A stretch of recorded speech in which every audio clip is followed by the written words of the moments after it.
Recientemente he publicado un libro titulado El contacto cero, el camino a la libertad. Se trata de un libro práctico que te ayudará en ese espinoso camino que es el de alejarte del narcisista.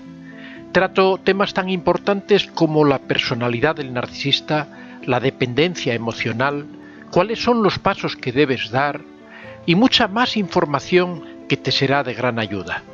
Está disponible en tapa blanda, en formato ebook y también en la suscripción de Kindle Unlimited. Cuando hablamos de trastornos de la personalidad, es frecuente oír tanto la expresión de narcisista como la de perverso narcisista. Pero, ¿es realmente lo mismo? En su sentido semántico, el narcisista sería aquel individuo que se siente el centro del universo, o al menos de su universo, cree que siempre tiene razón y ve a los demás como inferiores a él y por tanto cree que han de tratarlo con respeto. Sería, por así decirlo, el narcisista bueno, que parece muy seguro de sí mismo y que camina por la vida con porte arrogante. En el caso del perverso narcisista, a esto uniría una absoluta falta de empatía que lo hace despreciar a los demás por inferiores y que no le importan los medios para conseguir todo aquello que se propone y va dejando a su alrededor un rastro de dolor y sufrimiento. Aquí traigo un compendio de 21 preguntas con sus respectivas respuestas que nos permitirán definir perfectamente al perverso narcisista. Según el psiquiatra Alberto Iger, los individuos perversos narcisistas son aquellos que, bajo la influencia de su grandioso yo, intentan crear un vínculo con un segundo individuo, arremetiendo especialmente contra la integridad narcisista del otro para desarmarlo. También atacan el amor propio del otro, a la confianza en sí mismo, a la autoestima y a la creencia en sí mismo. Los perversos narcisistas son considerados como psicóticos sin síntomas, que encuentran su equilibrio al descargar sobre otro el dolor que no sienten y las contradicciones internas que se niegan a percibir. O dicho de otro modo, proyecta su locura en el otro, su víctima, volviéndole loco para salvarse u ocultar su mal. Les llamamos narcisistas porque necesitan ser admirados de una forma patológica, buscando exageradamente reconocimiento y llamar la atención. Por otro lado, se reconoce la perversión por la tendencia a querer satisfacer sus deseos y necesidades a toda costa y a utilizar a otros para sus propios fines. Primera pregunta: ¿es verdad que no sienten empatía real los perversos narcisistas? Ellos mismos fueron heridos en su infancia e intentan mantenerse así en vida. Esta transferencia de dolor les permite valorizarse a costa de los otros. Algo repetitivo en su discurso: yo nunca me arrepiento de nada. La perversión narcisista sería un medio para la persona de no llegar a delirar, de que sea otro el portador de su caos y no caer así en la psicosis. Son personas que no soportan los conflictos internos, que han tenido una falla narcisista, carecen de empatía y de sentido de culpabilidad y arrepentimiento. Estos dos últimos rasgos son los que les diferencian principalmente de cualquier otra persona. Segunda pregunta: ¿el bombardeo de amor es la primera estrategia del perverso narcisista?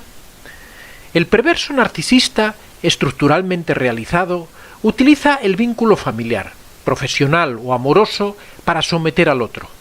Necesita esta proximidad para ejercer su influencia y no le permitirá a su víctima que tome distancia.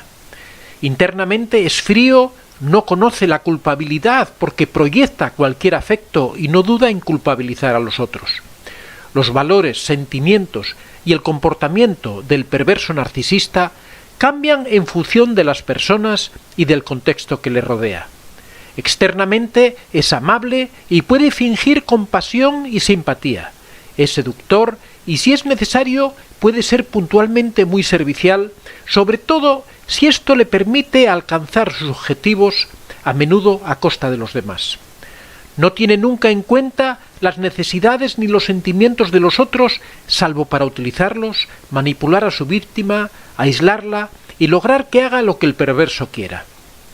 Es egocéntrico y, aunque también es un mentiroso, exige en la otra persona la perfección y la verdad. El perverso narcisista, generalmente hábil con las palabras, utiliza el doble sentido para manipular y posicionarse como víctima para que le compadezcan o incomodar al otro deliberadamente. Incluso si no tiene valores propios, utiliza la moral y los valores de los demás para lograr sus fines. Puede presentar razonamientos aparentemente muy lógicos para justificar sus acciones y puede ser celoso e infiel. Para revalorizarse, se alimenta de la imagen de su víctima. Cuanto más la desvaloriza, más fuerte se siente. Si experimenta angustia, rápidamente esta angustia se la hace vivir al otro. Tercera pregunta. ¿Cómo es la seducción perversa de los narcisistas? Esta se desarrolla en dos fases. Primero la seducción y luego la violencia. La seducción perfecta se hace utilizando los instintos protectores del otro. Es la seducción del perverso. No es una seducción amorosa, sino que pretende fascinar sin dejarse atrapar. Hace que la realidad se vuelva confusa. El periodo de seducción puede durar años. Se puede llamar la privación de la consciencia cuando explica el proceso de separación y desestabilización que sufre la víctima hasta acabar ésta perdiendo la confianza en sí misma. La violencia del perverso es indirecta. No deja marcas físicas ni heridas, pero sí daños psicológicos que pueden ser de por vida. Se apropia mentalmente de la otra persona hasta anularla por completo, a la vez que depende de ella, se alimenta de su energía y vitalidad, usa su creatividad y su identidad y se nutre del yo que esa persona desvalorizada no puede ver en sí misma. Él cree, aunque sea de modo inconsciente, que para que él sobreviva, el otro no debe existir como identidad. Cuarta pregunta. ¿La negación de la comunicación directa es el arma absoluta de los perversos? Utiliza siempre frases ambiguas, inacabadas y contradictorias para crear confusión en su interlocutor. Algunos rasgos son parecidos a los de los psicópatas, como por ejemplo la falta de empatía. Los perversos narcisistas sienten una envidia muy intensa hacia los que parecen poseer cosas que ellos no tienen. Normalmente no son bienes materiales, sino cualidades morales, como la alegría de vivir, la sensibilidad, comunicación, creatividad, etc. El agresor busca destruir esas virtudes provocando ansiedad y depresión en su víctima. Quinta pregunta. ¿Por qué es posible caer en las manipulaciones de un perverso narcisista? Su mayor recurso son los pilares sobre los que está construida nuestra sociedad, las falsas apariencias. Construimos relaciones superficiales por lo que estas personas se esfuerzan por sobresalir por encima de los demás por su encanto o por alguna de sus cualidades personales o profesionales.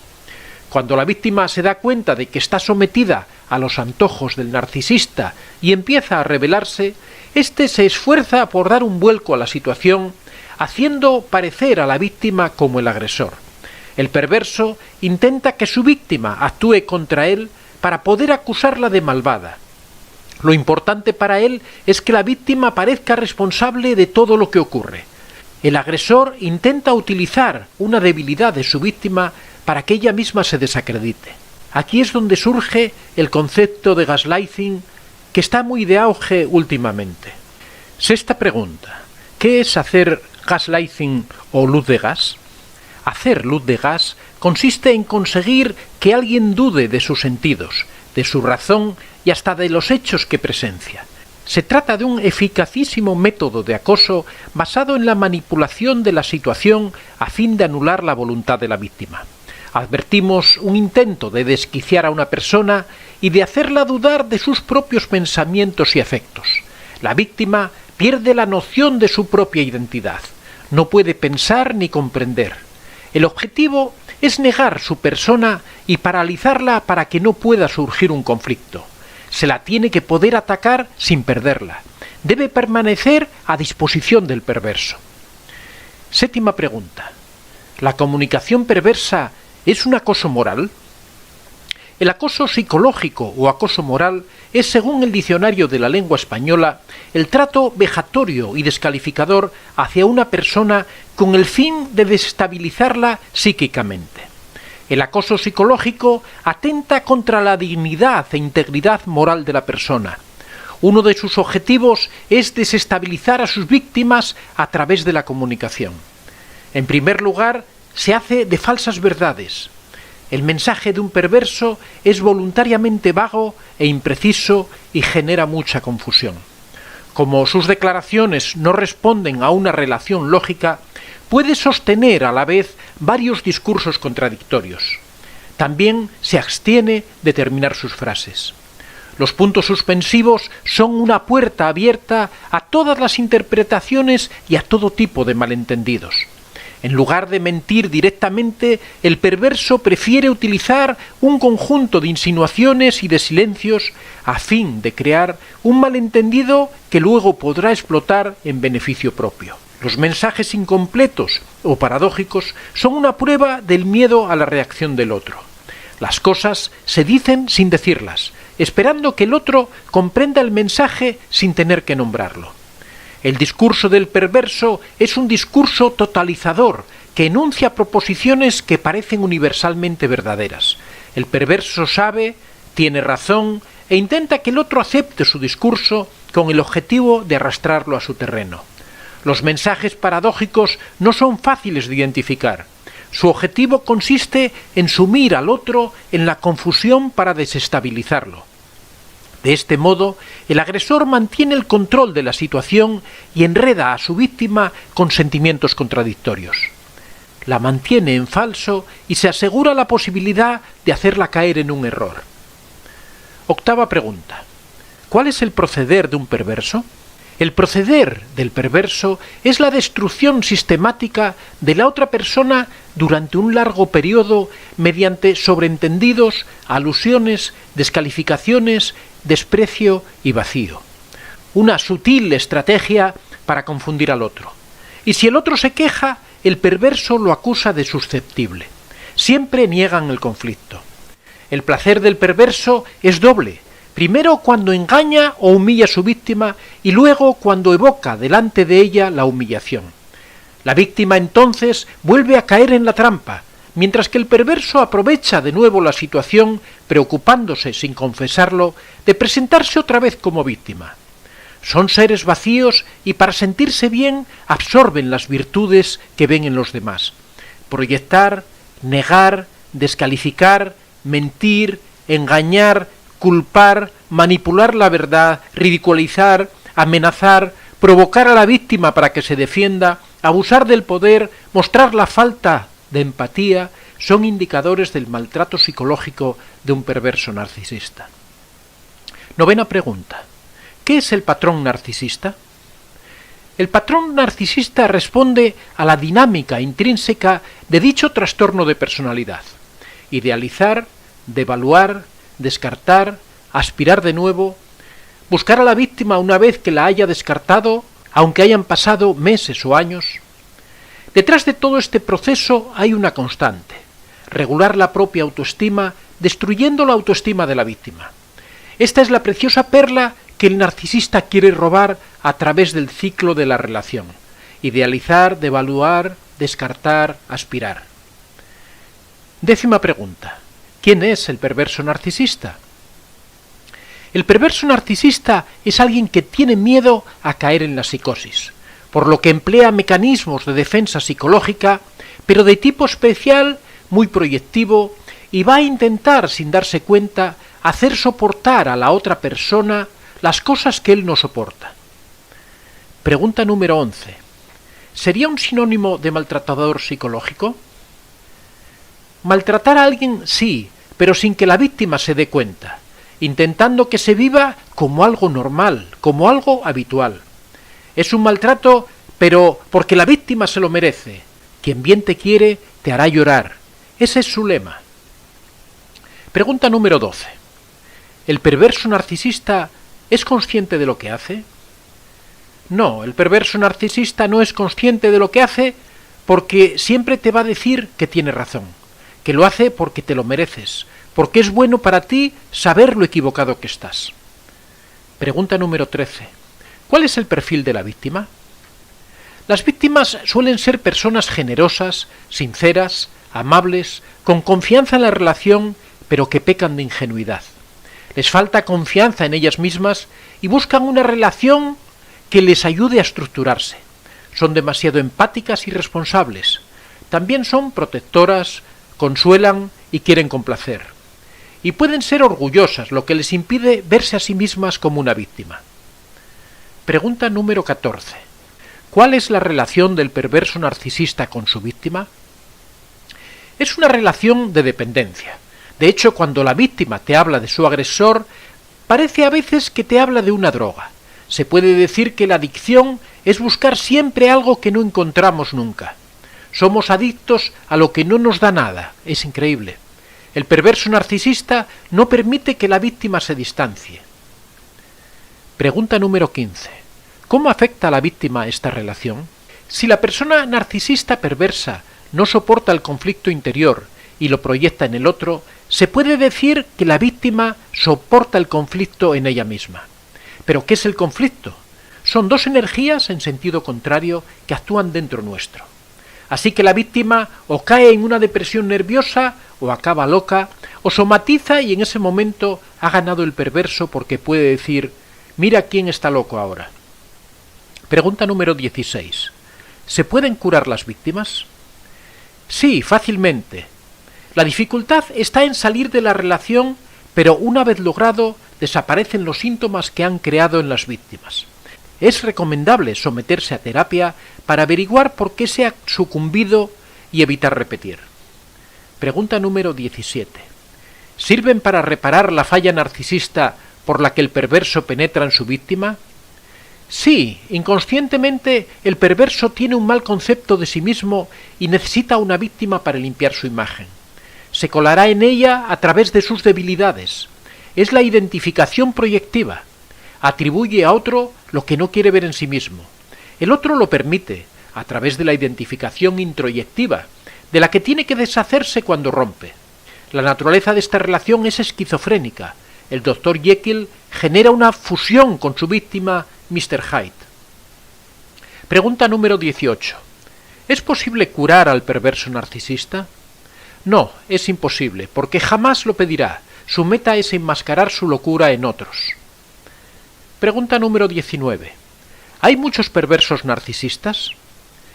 Todos podemos tener mecanismos perversos. El problema es que en el perverso toda su personalidad se construye en torno a esos mecanismos. Si una persona utiliza en alguna ocasión alguno de estos mecanismos, después sufre y se arrepiente. El perverso narcisista, aunque debería sufrir, no lo hace. No tiene la capacidad de ponerse en el lugar del otro que considera un objeto de supervivencia. Pregunta número 20. ¿No reinciden las víctimas? Sí, porque en esa fusión esquizofrénica que se produce, el perverso proyecta en ella una imagen ideal de sí misma y cuando se va, la pierde. Esto provoca deseos de reengancharse, pero como el perverso solo la abandonará cuando encuentre un reemplazo, puede volver a caer fácilmente. Hay que salir corriendo. Sí es lo que hay que hacer, hay que poner distancia. El perverso puede volver a llamar, a decir cosas agradables, a embaucar.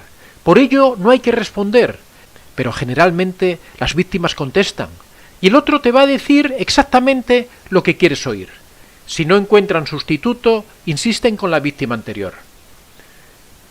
Pregunta 21 y última. ¿Tiene solución el perverso narcisista? No, porque jamás lo pedirá. Su meta es enmascarar su locura en otros. La suerte para la víctima es que en 3 meses puede librarse del germen. El perverso nunca podrá funcionar de otra manera. El mejor regalo que podemos hacerle es dejarle. Solo entonces, si no es completamente perverso, podrá cuestionarse a sí mismo. Aunque lo habitual es que busque una nueva presa para machacarla pacientemente, transmitiéndole con habilidad sus frustraciones y sus locuras. No es raro encontrar a víctimas suyas años después de su separación aún depresivas. Soy Antonio de Vicente. Si te ha gustado este vídeo, puedes dar a like y si aún no estás suscrito, puedes hacerlo en la parte inferior. Si deseas hacer algún comentario o sugerir algún tema, puedes hacerlo en la casilla de los comentarios. Recuerda que este es un espacio abierto y que siempre son muy bien recibidos todas las experiencias que hayas tenido y todas las opiniones que tengas al respecto. Estaría encantado de que las compartieras con nosotros. Muchas gracias a todos y que seáis realmente muy felices.